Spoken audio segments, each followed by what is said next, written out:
How to remove anything in Photoshop AI Generative Fill.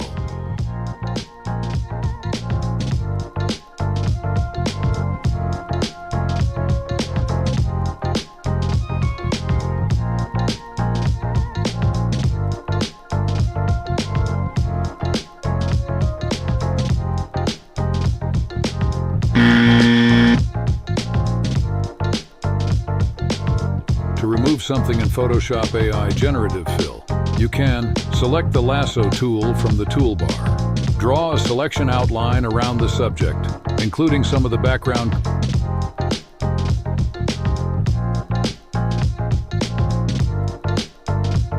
Click Generative Fill in the contextual taskbar.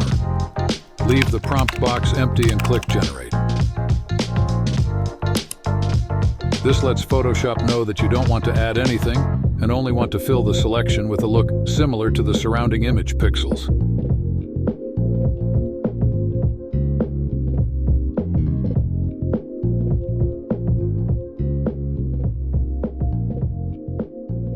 Thanks for watching. Like, share, and subscribe.